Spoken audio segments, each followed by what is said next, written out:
Here to discuss week 3 of this increasingly intriguing election campaign, I'm joined from Melbourne by the Opposition Environment Spokesman Greg Hunt and in our Sydney studio by the Sustainable Population Minister Tony Burke. Good evening to both of you. G'day, Lee. G'day, Greg.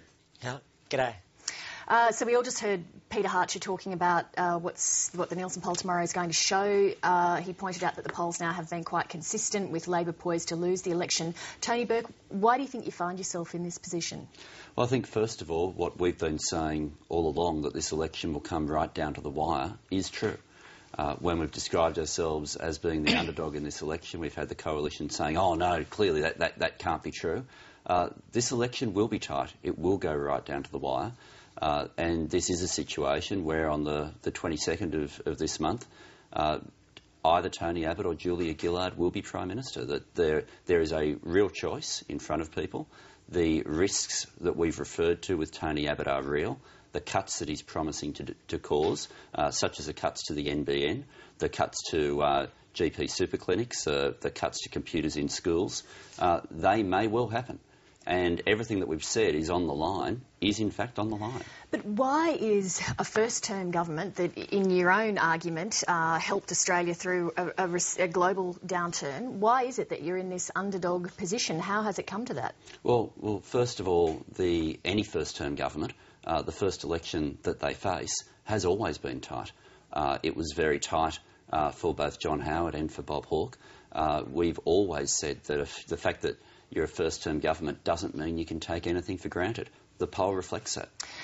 Greg Hunt, how do you prevent overconfidence settling in on the coalition side? All it takes is one cocky candidate to make a mistake and then the campaign's hijacked on any given day. How do you stop that happening? Well, I don't think there is any overconfidence. It's absolutely clear that over the coming weeks, prepare for a scare. There will be an enormous amount of advertising money. The Labor Party has profoundly deep pockets, and that advertising money will be used to put up scare campaigns. What we do know this week from the polls today is that the real Julia Gillard is no more popular and no less popular than the fake Julia Gillard. And I can't tell you what will happen on election day.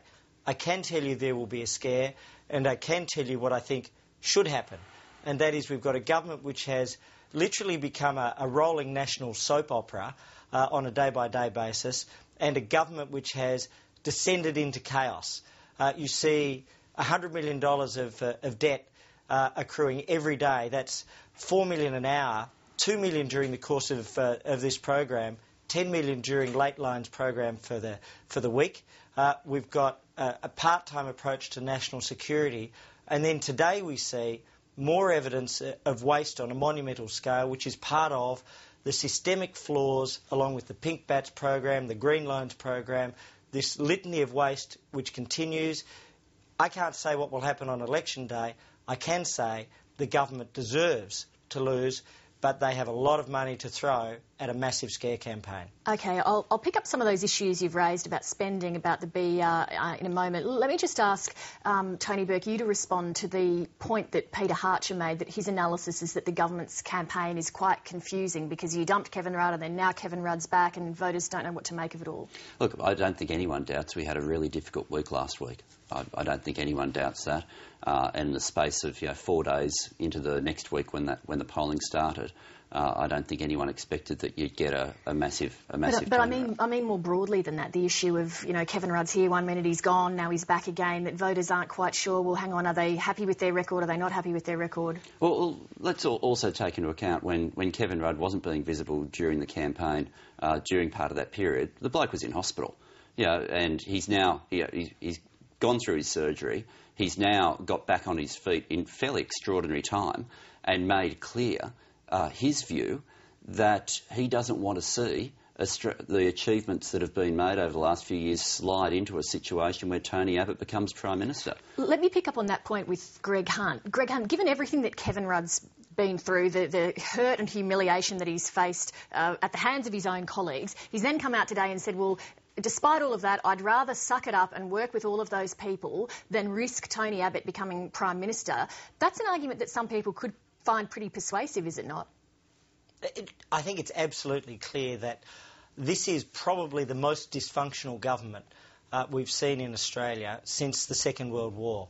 there are enormous personal divisions. A Prime Minister who knifed her own boss when she was deputy.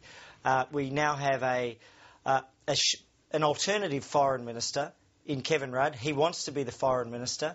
He's desperate to be the foreign minister, who wants to kill off the current foreign minister, has been accused by those within his own party of leaking.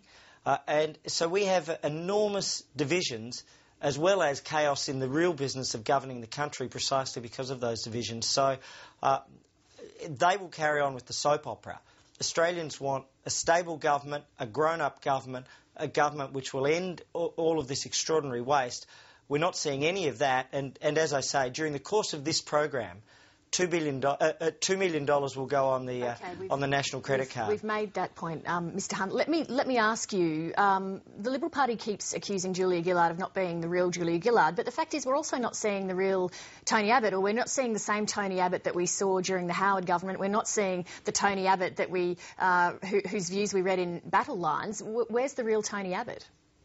I think Tony is as authentic as any person in public parliamentary life in Australia.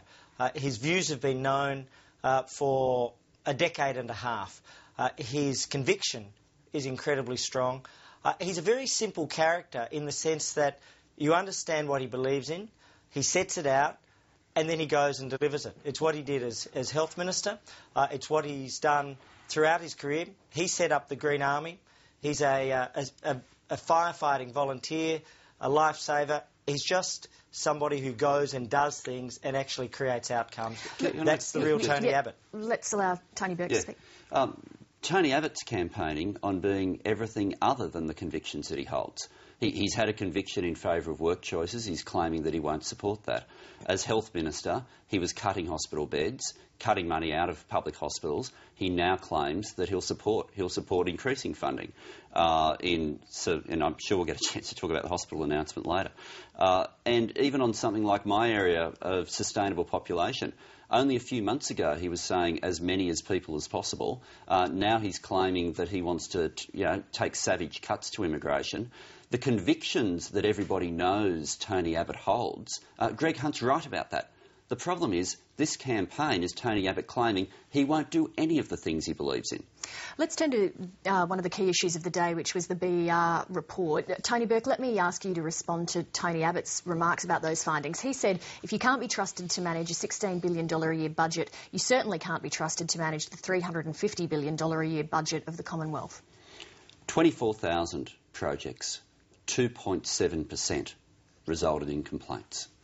Now, those complaints have resulted in 14 recommendations. The government is accepting all of those recommendations.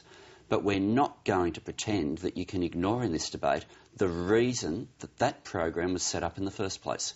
And it was set up at a time when every other industrialised nation was facing the global recession. We didn't go into recession. We had 200,000 jobs that would have disappeared. That did not, because of economic stimulus.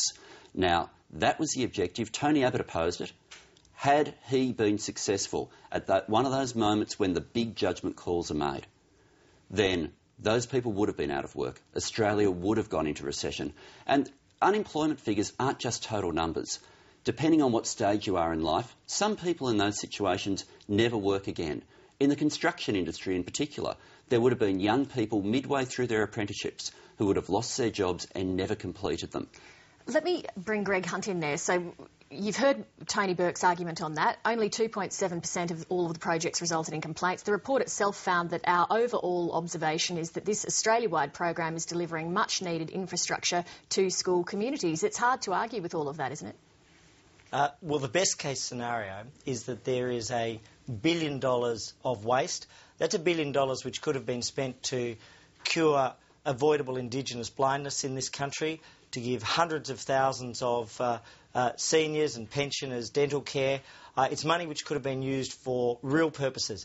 It's likely that if the full set of figures were made available to Mr Orgel, he would have found much higher outcomes. So I would challenge Tony tonight to commit the government to releasing all available data and to requiring, as a matter of any continuing funding, that the states will all release all available data.